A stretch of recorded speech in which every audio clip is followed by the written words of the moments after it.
My name is Serena, and I will never forget the sound of my phone buzzing at 3 in the morning.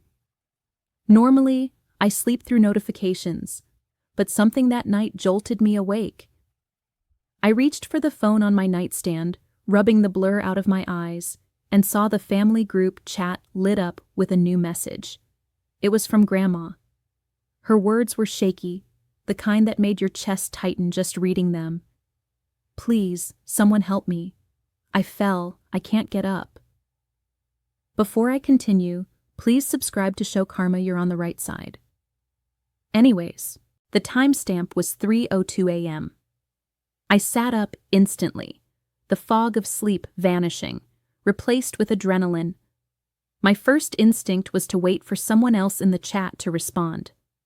My mom, my uncle, my aunts, they all lived closer to Grandma than I did. Surely one of them was already rushing over. I refreshed the chat, expecting a flood of replies. There was nothing. Just Grandma's desperate message, glowing on my screen like a lifeline no one wanted to touch. I typed quickly, "Did anyone answer Grandma? Should I call her?" I stared at the text bubble waiting for those 3 little dots to appear. Nothing. Minutes ticked by. The silence in the chat was deafening. I switched to Grandma's number and called directly. No answer. I tried again, panic rising with every ring until it cut to voicemail. It was 3:10 a.m., and still no one had answered her. I scrolled back up and reread the words she had written. "Please, someone help me." My hands trembled. She was alone, hurt, and begging, and the people who should have been first to rush to her side were silent. Finally, a message appeared. My heart leapt, but when I opened it, my stomach dropped. It was from Mom. "Don't answer that, Cripple." I froze, staring at the words. At first, I thought it had to be some kind of sick joke. My mother, the woman who was supposed to care for her own mother, was mocking her? I read it again, and this time the cruelty cut through me like glass. Mom had seen Grandma's cry for help. She had read the same words I had, and instead of compassion, she spat venom. I wanted to scream. I wanted to throw the phone across the room. But what haunted me most was the silence that followed. My uncles, my aunts, my cousins, they had all seen it too. No one said a word. No one challenged her. No one called Grandma. They just let her message hang there, fading into the dark like it was nothing. It was 3:15 now. I couldn't sit still anymore. I pulled on a hoodie, my heart pounding, and whispered into the empty room, "You're not alone, Grandma. Not if I can help it." I grabbed my phone, dialed 911, and told the dispatcher what had happened. My voice shook, but I gave them her address, begged them to hurry, begged them to save her. The last thing I saw before rushing out the door was that cruel message from Mom still pinned in the chat. A message that told me everything I needed to know about where I stood in this family, and where Grandma stood too. They had abandoned her, but I wouldn't. The chat lit up again at 3:15 a.m., and for a split second, I felt relief. Someone had finally responded. Maybe my uncle was on his way. Maybe my mother had realized Grandma was in trouble and called her. But when my eyes focused on the words, my heart sank into my stomach. Mom had typed, "Don't answer that, Cripple." I stared at the screen, the glow of those words painting my dark room like a cruel spotlight. My throat tightened, and for a moment I thought I had misread it. I blinked hard, rubbed my eyes, but the message was still there, cold and merciless. My mother, Grandma's daughter, had looked at her own mother's plea for help and answered with cruelty instead of compassion. I sat frozen, my mind racing through excuses. Maybe she meant something else, maybe it was sarcasm, maybe... No, there was no mistaking it. It wasn't just callous, it was venomous. A command, a dismissal, a decree that Grandma's life didn't matter enough to disturb anyone's sleep. I waited for someone else to speak up, someone in the family chat to challenge her. Surely my uncle, my aunt, one of my cousins would say something. I watched the typing bubbles, but none appeared. The silence that followed was worse than the words themselves. Every second that ticked by without a response was another confirmation. They agreed, or at least they were too cowardly to oppose her. My hands trembled as I scrolled back up to Grandma's message, her words raw and desperate. Please, someone help me. I fell. I can't get up. I imagined her lying there on the cold floor, reaching for her phone with shaking hands, praying that her family, the people she raised, fed, sacrificed for, would come. And this was the answer she got. Mockery, rejection, abandonment. I typed into the chat, my thumbs moving faster than my brain. This isn't okay. Did anyone even call her? I waited, heart pounding, but nothing came back. Just the haunting stillness of a group that had decided silence was safer than compassion. The air in my room felt heavy, suffocating. I thought of all the times Grandma had been there for us, cooking holiday dinners, slipping me $20 for gas when I was in college, staying up late to listen when no one else cared. And now, when she needed us most, she was left alone, treated like a burden instead of a human being. I glanced again at the cruel words from Mom, the ones no one dared to oppose. Don't answer that cripple. They glared at me like a warning, like a line I wasn't supposed to cross. But all I felt was anger rising in my chest, mixing with fear. If they could dismiss her so easily, if they could leave her in the dark without a second thought, then what kind of family was this? The silence in the chat told me the truth. They weren't going to help her. They had already decided her life was disposable. And in that moment, I realized the responsibility had fallen entirely on me. On the outside, we looked like the kind of family you'd envy. Every Christmas card showed us lined up in color-coordinated sweaters, teeth shining, the dog in a matching scarf.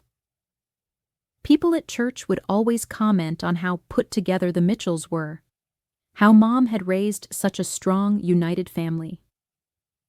Every 4th of July, our house was the one with the biggest barbecue, flags on the porch, Dad grilling steaks while neighbors stopped by to say how lucky Grandma must feel to have us. We performed our perfection like a stage play, careful with every smile, every handshake, every polite nod.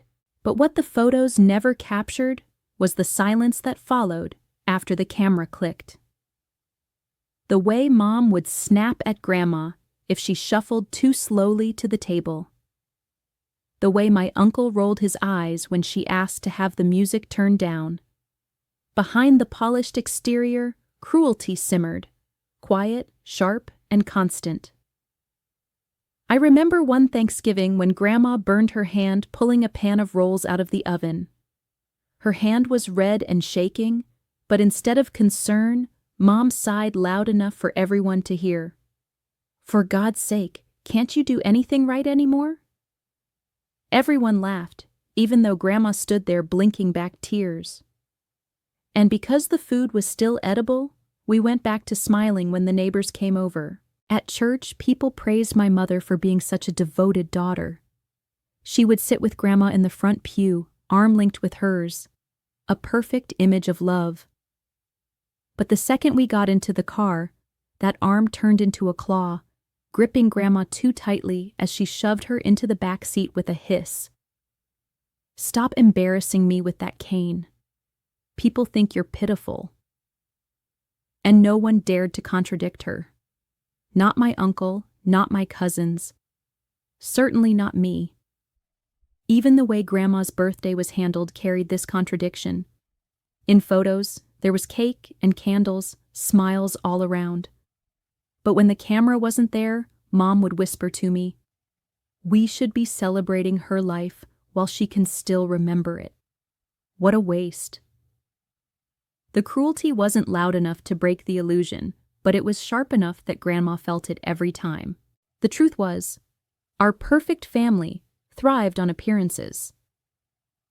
The spotless lawn, the polished church shoes, the invitations to community events, they were all props in a play we never stopped acting out.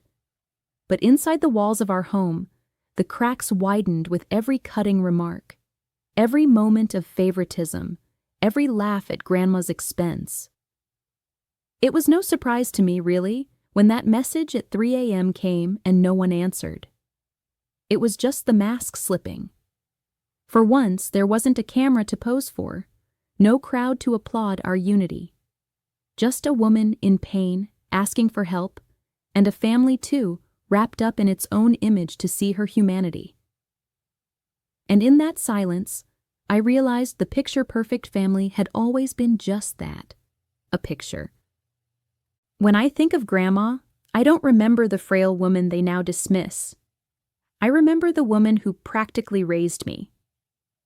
After school, while Mom was working late or out at one of her endless social events, it was Grandma who waited for me on the porch. She always had a snack ready, sometimes a plate of warm cookies, sometimes just apple slices sprinkled with cinnamon. She'd ask me about my day, and unlike anyone else in the house, she actually listened. She made me feel like what I said mattered. She cooked for all of us every single week, even when she didn't have to. Sunday dinners were her ritual. Roasts that filled the house with the kind of smell that could draw neighbors in, casseroles that lasted for days, and pies that put anything store-bought to shame. She'd stand on her feet for hours, moving slower as the years went on, but still refusing help. She wanted to give. It was her love language, and she gave it generously. When my cousins needed babysitting, she was there. When my uncle went through a divorce, it was Grandma who opened her door to him. She gave her pension money to help with college tuition, even though no one thanked her. I remember hearing her hum while she folded our laundry, her hands cracked and tired, still folding everything with care. It was invisible work, the kind of love that never made it into photographs, but it held the family together in ways no one seemed to realize. And yet, as the years went by and her body began to slow, it was like her value to them decreased. She developed arthritis, and her hands, the ones that had cooked and cleaned and cared for us, began to ache. Instead of gratitude, Mom mocked her for moving too slowly. When Grandma's eyesight worsened and she needed help reading labels at the store, my uncle rolled his eyes and told her to get glasses or stop being dramatic. They withdrew from her the moment she required even a fraction of the care she had poured into them for decades. I still remember the first time I saw her use her cane. She tried to hide it, leaning it against the wall when anyone visited, embarrassed by her own fragility. I hated that she felt ashamed. To me, that cane was just another mark of her resilience, proof that she was determined to keep moving, even when life made it harder. But to the rest of the family, it became a punchline. "Don't trip over Grandma's stick," Mom joked once at dinner, and everyone laughed. I'll never forget the way Grandma's smile faltered, her eyes shifting to her plate. She never fought back. She absorbed the cruelty in silence, carrying her dignity like armor. That was her strength. Even as her body betrayed her, she kept her head high, cooking when she could, humming when she folded laundry, still asking me about my day. They saw her as a burden. I saw her as the backbone of our family, one they had broken without realizing it. And now, at 3 a.m., when she cried for help, they turned away as if she were nothing. But I knew better. I had always known better. In my family, success had a very specific definition. It looked like my mother, Diane, strutting into church in her polished heels, people whispering about her managerial promotion at work. It looked like my uncle, Martin, with his expensive suits, And the way he always introduced himself as a partner at the firm, like the title alone made him untouchable. They were the golden children, the ones everyone pointed to as proof that our family had done well. At every holiday gathering, conversations circled back to their promotions, their houses, their vacations. They wore praise like crowns, basking in the admiration of neighbors and relatives. And in the middle of all that, Grandma, the woman who raised them, who sacrificed for them, who held the family together. Her role was never celebrated. She was minimized, treated like background scenery to their shining performances. No one clapped for her when she spent hours cooking Thanksgiving dinner. No one praised her for raising 3 kids while working nights cleaning offices. No one recognized that without her, none of their polished success would have even been possible. It was like she was invisible, useful when they needed her to babysit, forgotten when she needed help herself. I remember one Thanksgiving when Grandma, already tired and aching, prepared the entire meal while Mom showed off a fancy new handbag. Everyone complimented Mom on her taste, her success, while Grandma's swollen hands went unnoticed as she refilled plates and cleared the table. Whenever I tried to speak up for her, it was dismissed as pity. "Serena's just sensitive," Mom would say with a sharp laugh. "She feels sorry for everyone."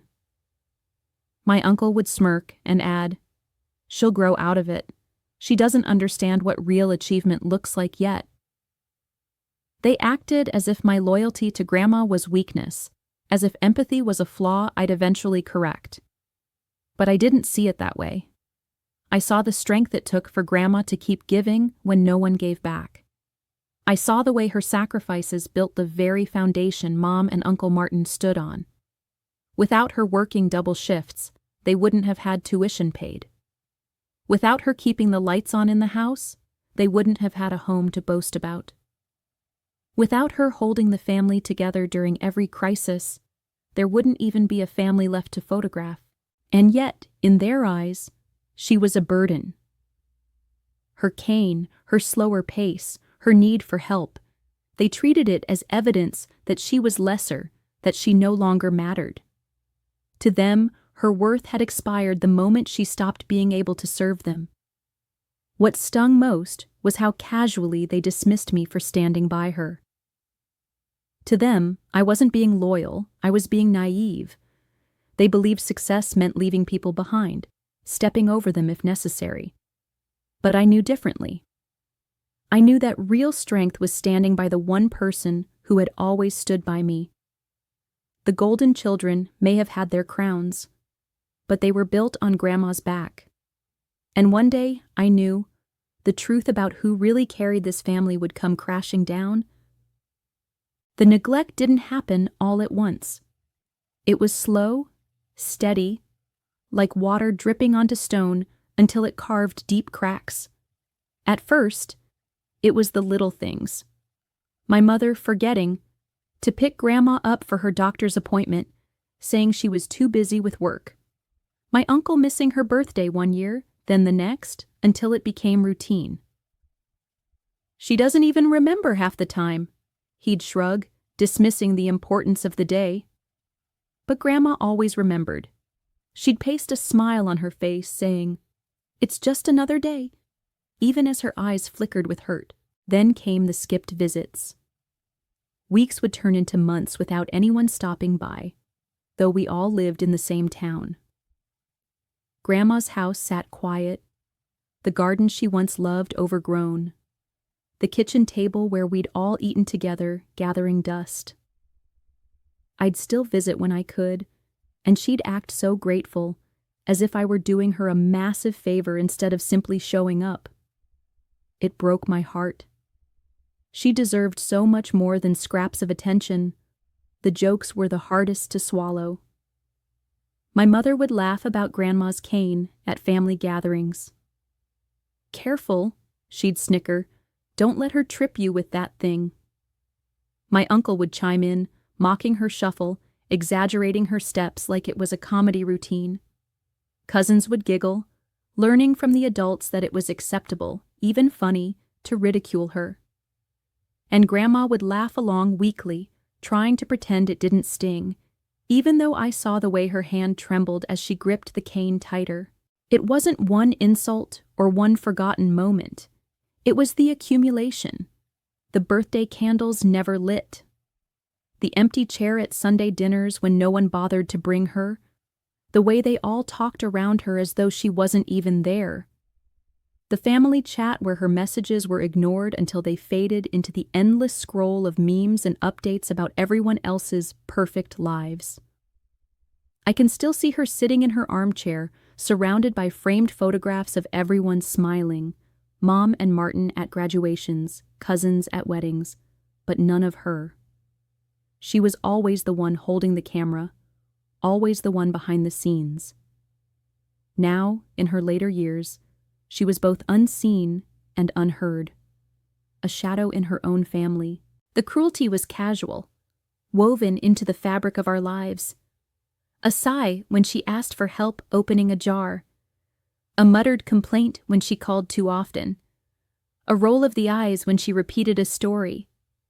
They didn't think of it as abuse. They thought of it as normal. And maybe that was the worst part. That neglect had become the accepted standard, the baseline. For me, every forgotten moment stacked into a tower I couldn't ignore. Each one was a reminder of how much she gave and how little she got back. And standing in the middle of that pattern, I knew the truth. This wasn't just neglect. It was systemic, intentional erasure. Grandma was being pushed out of the family, one cruel omission at a time. The glow of the phone lit up my room in the dark silence of 3 a.m. Grandma's message still sat there in the family chat, short, shaky, and desperate. "Please, I can't breathe well. Can someone come?" I kept reading it over and over, my chest tight, waiting for someone else to step in. Waiting for a reply that never came. Then Mom's response appeared, a cold dagger in the night. "Don't answer that cripple." And just like that, the thread went silent. No one else typed. No one else reacted. I sat there frozen, the weight of my phone pressing into my palm. My heart pounded so hard I could feel it in my throat. I could almost hear Grandma's labored breathing through those words, could imagine her sitting alone in her chair, clutching the phone with trembling hands, waiting for someone, anyone, to come. I thought of Mom's words, how casually she had dismissed the woman who had raised her, who had raised me in so many ways. "Don't answer." Like it was nothing, like Grandma was nothing. My stomach twisted. For a moment, I felt trapped between their command and my conscience. Part of me thought, if I step in, they'll turn on me too. They'll say I'm dramatic, disobedient, that I'm making a fuss. But then another thought pushed through. If I don't, she could die tonight. I looked at the clock, 3:07 a.m. My fingers hovered over the keypad, trembling. 9:11. It stared back at me. 3 simple numbers, a choice. I remembered all the times Grandma had been there when no one else was. The afternoons she picked me up from school, her car smelling like cinnamon gum. The way she always asked if I'd eaten, even when she hadn't cooked for herself. The warmth of her hands on mine when I cried after my first heartbreak. She never ignored me, never turned her back. And now, the whole family was turning their back on her. I pressed the call button before I could talk myself out of it. My voice shook as I gave the dispatcher her address. "It's my grandmother," I said. "She's having trouble breathing. She needs help now." The dispatcher was calm, asking questions, giving instructions, promising an ambulance was on the way. When I hung up, I just sat there, staring at the screen, watching the little green online dots of my relatives in the group chat. They had seen the messages. They had read them. They had chosen silence. My heart still raced, but beneath the fear, something else burned hotter. Anger. Anger that they could leave her like this. Anger that Mom's cruelty had been enough to paralyze everyone else. Anger that Grandma, who had given everything, was being treated as disposable. By the time the sirens echoed faintly in the distance, I knew I had crossed a line I couldn't uncross. I had chosen Grandma. I had chosen humanity. And if that meant choosing against my family, then so be it. The red and blue lights reflected against the houses as the ambulance pulled away, siren wailing. I threw on a jacket and grabbed my keys, my hands still trembling. The night air was cold, biting against my face, but I barely felt it. All I could see in my mind was Grandma, frail, alone, scared, being lifted onto that stretcher. I drove behind the ambulance, headlights cutting through the darkness, each turn of the wheels feeling heavier than the last. When we reached the hospital, everything moved fast. Paramedics rushed her through the sliding glass doors, and I stumbled in behind them, nearly out of breath. The ER smelled like antiseptic, sharp and sterile, a place where time stretched and everything felt uncertain. Doctors and nurses surrounded her, voices brisk and focused. Oxygen saturation dropping. Get the IV started. We need to stabilize her. I stood at the edge of the chaos, my heart hammering until a nurse gently guided me aside. "Are you family?" she asked. My throat tightened. "Yes," I said, even though it felt like a lie, because the people who should have been here weren't. The people who claimed to be her family were sleeping soundly in their warm beds, their phones buzzing with unread notifications they had chosen to ignore. They moved Grandma into a curtained bay once the initial rush calmed, machines beeping steadily, oxygen hissing beside her bed. She looked so small under the hospital blanket, her skin pale, lips dry. I slipped into the chair beside her and reached for her hand. It was cool, but when I wrapped mine around it, her fingers twitched faintly, as if she knew I was there. "Hi, Grandma," I whispered, trying to steady my voice. "It's me. You're not alone. I'm right here." The nurse adjusted her oxygen mask and gave me a small smile. "She's lucky you called when you did," she said. "She'll need monitoring overnight, but she's stable for now." The words, "stable for now," rattled around in my chest, a mix of relief and dread. I sat there for hours, listening to the rhythmic beep of the heart monitor, the muffled announcements over the PA system, the shuffle of nurses' shoes on the linoleum floor. Outside the curtain, life went on. Stretchers rolled past, phones rang, patients groaned.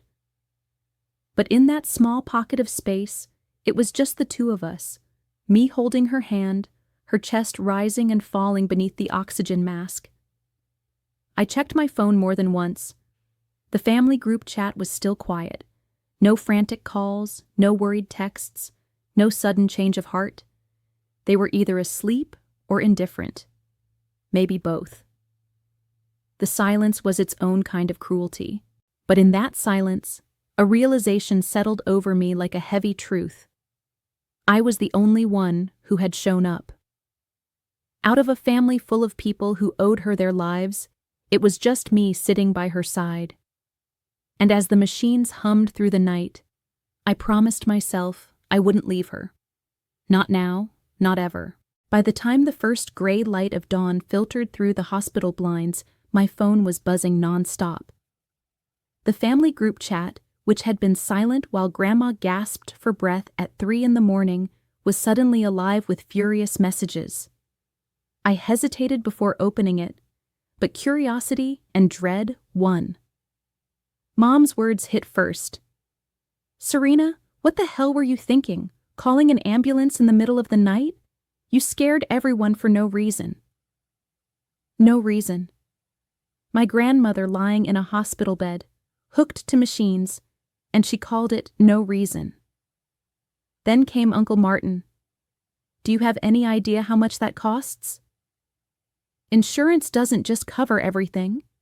You always overreact, always making things bigger than they are. My grip tightened around the phone. Overreact. That was their favorite word whenever I tried to defend Grandma. It was easier to paint me as dramatic than to admit their neglect. Cousin Stephanie chimed in. You embarrassed us, Serena. People talk when an ambulance shows up at Grandma's house. Couldn't you just let Mom handle it? Handle it. As if Mom had done anything but type those venomous words. Don't answer that cripple. Message after message rolled in, piling on, each one angrier than the last. They accused me of humiliating the family, of wasting money, of making them look bad in the community. Not one of them, not a single one, asked how Grandma was doing. Not one person wanted to know if she had made it through the night, if she was stable, if she had opened her eyes again. The more I scrolled, the hotter my face burned. My mother's words cut the deepest. You think you're some kind of hero, but all you've done is make things harder for everyone. Next time, keep your nose out of it. I wanted to throw the phone across the room, to scream loud enough for them to hear how cruel, how blind, how utterly selfish they were. But instead, I looked over at Grandma, still sleeping under the hum of machines, her hand warm in mine now, her chest rising and falling with the aid of the oxygen. They weren't here. They hadn't been there at 3 a.m. when she begged for help. They hadn't followed the ambulance, hadn't sat in this uncomfortable chair all night, hadn't listened to the steady beep that reassured me she was still alive. They were just words on a screen. Angry, selfish, hollow words. I typed back one short message, my fingers trembling, fueled by exhaustion and rage. She's stable. You're welcome. The chat exploded again, accusations flying like arrows, but I muted the thread and set the phone face down on the chair. Their fury didn't matter. What mattered was the fragile hand in mine, the woman who had been abandoned by her own children, and the choice I had made. For the first time, I realized something sharp and painful. I wasn't just fighting for Grandma's life. I was fighting against a family that had already decided hers wasn't worth saving. Grandma stirred slowly, her eyelids fluttering as the early morning light stretched across the hospital room. I leaned forward instantly, the chair squeaking under me, my hand tightening around hers. "Grandma?" I whispered, my throat dry from staying awake all night. Her eyes finally opened, clouded with fatigue but full of that familiar warmth. She turned her head slightly, her lips moving beneath the oxygen mask. I pulled it gently aside so she could speak. Her voice was barely more than a breath. "You came." My chest tightened. "Of course I came," I said quickly. "You sent the message, Grandma. I saw it. I couldn't just—" My words caught in my throat, tangled in the weight of everything I'd read from the rest of the family. Her fingers pressed against mine, weak but steady. "You were the only one," she whispered. Each syllable landed heavy, like a truth I already knew but wasn't ready to hear spoken out loud. "Out of all of them, only you." Tears stung at the corners of my eyes. I shook my head as if I could deflect the pain. "Grandma, don't say that. Maybe they didn't see the message. Maybe—" But the excuses tasted bitter. We both knew the truth. They had seen it. They had chosen silence. Her gaze, tired but clear, searched my face. Number they saw. I know them. A faint smile tugged at her lips, a smile filled with both sorrow and pride. "But you didn't hesitate. You saved me." The tears I'd been holding back slipped free, hot and relentless. "I shouldn't have been the only one, Grandma. You deserve so much better. They should have been here. Mom should have—" I stopped, the words cracking under the weight of betrayal. She sighed softly, her chest rising and falling with effort. People show you who they are, Serena. It hurts. But you can't change them. All you can do is choose who you'll be. Her thumb brushed against the back of my hand, a small, fragile movement that somehow carried the weight of a lifetime. And you showed up. I wanted to argue, to scream that love should mean more, that her children should have rushed here without a second thought, that she deserved a room full of family holding her hand. But instead, I sat in silence, my tears falling onto our joined hands. Her gratitude was a balm and a blade all at once, filling me with love for her, but devastation for the truth it revealed. "You're my heart," she whispered finally, her voice barely audible. "Always have been. Don't forget that." I bent down and pressed my forehead gently against her hand, breathing in the faint scent of her lotion, the warmth of her skin. "I won't," I promised, my voice breaking. In that sterile hospital room, with machines beeping softly around us, the truth settled deep in my bones. I had been the only one who came, and that was both the greatest honor and the greatest heartbreak of my life. The hospital room was quiet except for the steady rhythm of the monitors, but inside my chest it felt like a storm was breaking. Grandma's words, "You were the only one who showed up," echoed again and again, cutting deeper every time.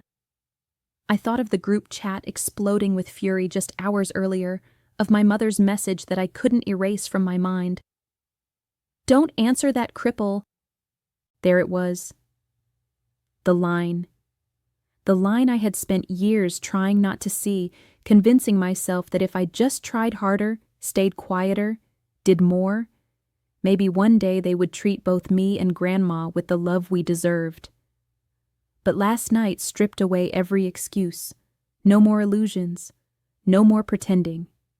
I sat back in the chair and stared at the ceiling, remembering all the times I had swallowed their cruelty. The jokes about Grandma's cane, the way family gatherings revolved around my uncle's new car, or my mother's carefully curated stories about her perfect household, while Grandma sat quietly in the corner, barely acknowledged. The way they used her when it was convenient, her cooking, her presence, her history, yet discarded her when she needed them most. For years I had told myself it was just family dynamics, that maybe I was too sensitive, maybe I was imagining the neglect. But you can't argue with silence at 3 a.m. You can't excuse a room full of people staring at their phones while a woman begs for help. You can't soften the words of a daughter who calls her own mother a cripple. The breaking point wasn't loud or dramatic. It was quiet. It was me sitting there with Grandma's hand in mine, finally realizing I couldn't go back. I couldn't unsee what I had seen. I picked up my phone again, half expecting to see another storm of accusations in the group chat. Sure enough, there were more messages. My uncle ranting about medical bills. My mother insisting I had overstepped. Cousins adding in their digs, mocking me for making drama. I scrolled through them slowly, my chest tightening, until finally I stopped and set the phone down on the table. Let them rage. Let them twist the truth. Their anger was proof of what I had already decided. I was done carrying their shame. Done pretending they were something they weren't. I looked at Grandma, her face softened in sleep, her chest rising and falling with the steady support of oxygen. She had spent her life giving, loving, sacrificing, and in the end her children had turned their backs. But not me. Not anymore. That night, something inside me hardened, and something else cracked wide open. I was no longer the daughter trying to fit into a family that didn't want me. I was the granddaughter who chose love when everyone else chose cruelty. And that was enough. The breaking point wasn't the end of me. It was the beginning of something new. a life where I no longer begged for a seat at their table. I sat there in the hospital room, my phone heavy in my hands. The group chat was still buzzing, full of venom from my mother and uncle, all of them more concerned about appearances and money than Grandma's life. For hours, I'd kept their cruelty private, swallowing it like I had swallowed every slight before. But the memory of Grandma whispering, "You were the only one who showed up," burned in me. For once, I wasn't going to let them bury the truth. I scrolled back through the chat. There it was, frozen in black and white. Grandma's trembling words at 3:01 a.m. "Please, someone help me, I can't breathe." A single bubble, desperate and raw. Beneath it, silence. Dozens of family members reading, none responding, and then, at 3:15 a.m., Mom's reply like poison spilled onto the screen. "Don't answer that cripple." The rage I'd felt when I first read it returned full force, but this time it wasn't quiet. My fingers moved before I could stop them. I took screenshots. One of Grandma's message, one of Mom's reply.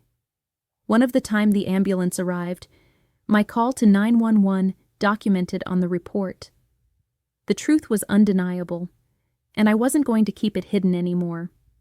I opened Facebook, the platform my family loved to use for their glossy highlight reels, the one where they posed with wide smiles for church and community fundraisers, convincing everyone they were the perfect family. My hands shook, but my mind was steady. I started typing. At 3:01 a.m., my grandmother begged for help in our family group chat. At 3:15, my mother told us, "Don't answer that cripple." No one else called. I did. I called 911, and the ambulance arrived at 3:23. While she was fighting to breathe, the rest of her family was silent. I attached the screenshots. No commentary, no insults, just the truth. When I hit post, my heart pounded so hard I thought it might burst. Within minutes, the notifications began. First, a few likes, then comments, shocked, horrified, angry. Friends I hadn't spoken to in years messaged me privately. "Is this real?" Cousins who had been quiet in the chat now commented openly. "I can't believe this. I didn't know it was that bad." Neighbors who had adored Grandma chimed in with memories of her kindness and fury at the cruelty she had endured. By the hour, the post spread. Screenshots shared, whispers growing into shouts. My family's carefully polished image shattered in real time. The Hartmans weren't the respectable church-going family anymore.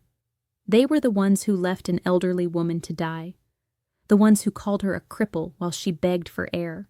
My phone buzzed with calls I didn't answer. Mom, Uncle Martin, cousins, desperate now, scrambling to control the damage. But there was no taking it back. The words were theirs, not mine. All I had done was hold up a mirror. For once, the world saw them as I always had, and there was no going back. The fallout came faster than even I expected. By morning, my post had spread through town like wildfire. Neighbors who once waved politely at my mother now sent messages of outrage. Church friends who used to praise my uncle's speeches at Sunday gatherings wrote long comments condemning his silence. Aunts, cousins, even distant relatives I hadn't spoken to in years began calling me, not to defend my mother or uncle, but to say they were proud of me. They said the truth needed to be told. For the first time in my life, the silence that always surrounded Grandma's suffering was broken. People saw her. Not just the sweet old woman who baked pies for bake sales or knitted scarves for winter drives, but the woman who had been neglected and mocked by her own children. And they saw me. Not as the dramatic niece, not as the sensitive one, but as the only person who stood up when it mattered. My mother tried, of course. She posted a vague status about family business and betrayals. My uncle followed suit, claiming I had exaggerated, that it wasn't that serious. But the screenshots didn't lie. Every time they tried to spin it, people quoted Mom's exact words back to her. "Don't answer that cripple." The shame wasn't mine to carry anymore. The divide was instant. Some relatives cut contact with Mom and Uncle Martin entirely. Neighbors stopped showing up to their barbecues. Invitations to events dried up. Their polished image crumbled, and all that was left was the truth they had worked so hard to hide. Meanwhile, Grandma's hospital room filled with flowers, cards, and visits from people who had been touched by her kindness. The nurses joked she was the most popular patient on the floor. I stayed by her side through it all, reading her the messages, watching her face light up at the outpouring of love. One afternoon, she squeezed my hand and whispered, "See? They finally see me." Tears blurred my vision, but I smiled anyway. They always should have, Grandma. Always. I noticed something else, too. My cousins who had once laughed along with Mom's cruel jokes didn't laugh anymore. They sent me quiet apologies. A few even visited the hospital, shamefaced, admitting they hadn't realized how bad it was. It didn't erase the years of silence, but it mattered that they were finally choosing the right side. My mother and uncle, though, doubled down in their arrogance. Humiliation only made them harder, angrier. But it didn't matter anymore. Their approval wasn't something I needed. I had already chosen my side, and it wasn't theirs. As I left the hospital one night, the cold air stinging my cheeks, I thought about that moment at 3 a.m., the silence of the chat, the weight of my mother's cruel words. "Don't answer that cripple." And then I thought of the sirens cutting through the night, of Grandma's hand in mine, of her voice saying, "You saved me." They told me not to answer. I did, and it saved her life.